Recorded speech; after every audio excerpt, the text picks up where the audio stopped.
The failed coup attempt in Turkey is has been actually categorized in very alien terms in the international media.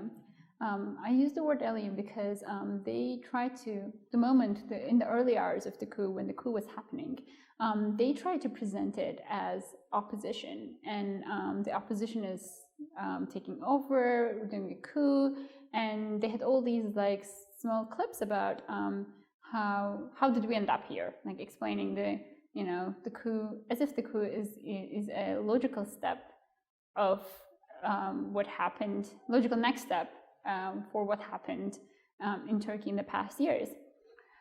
So I want to focus on the cognitive dissonance that the word opposition creates in the minds of the audience, and how it is an inappropriate term to categorize the coup plotters. The reason is opposition is only legitimate and can be called opposition when it is within the legal and democratic system and uses legally appropriate techniques and apparatuses to basically oppose the elected government.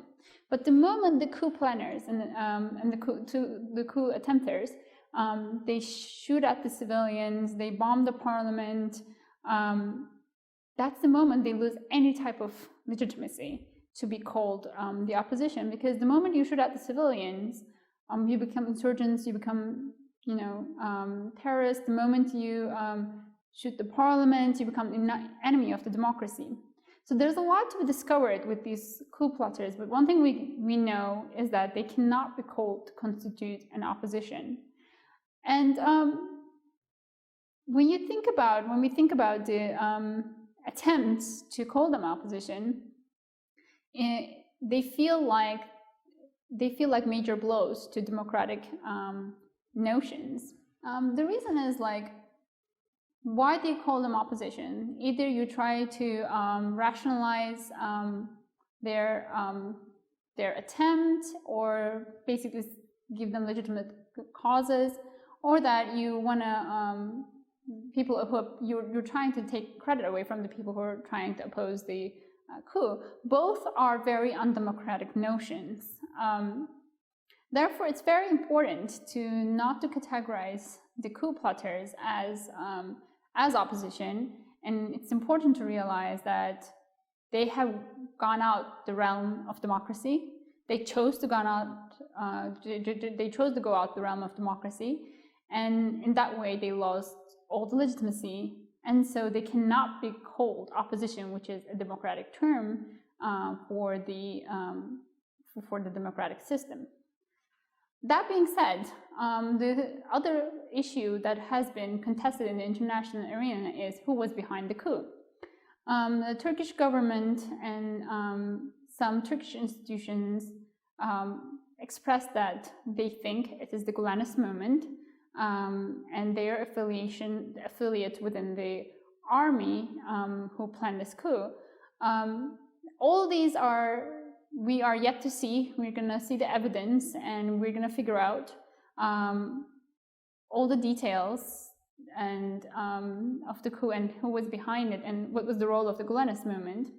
But there it's important to look at what is the Glennis Moment and why their name comes up. So the Glennis Moment is more like a staffing organization. They lack a political base to go into elections and win the elections.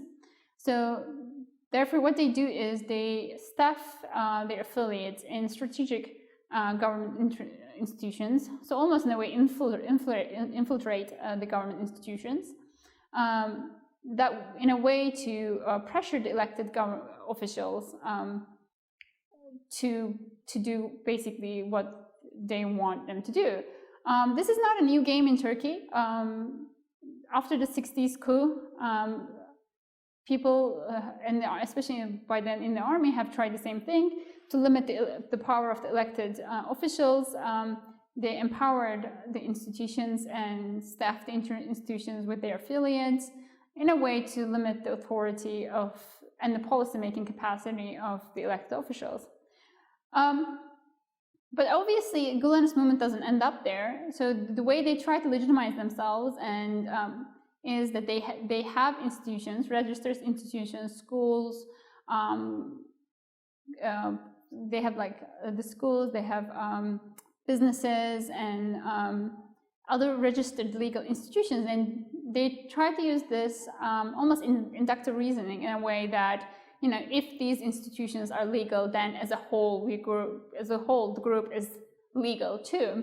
Obviously, that inductive reasoning has a lot of flaws in it, because even though their institutions are legal, some of their institutions are registered and legal, the whole system and the hierarchy within the system is completely out of the legal structure.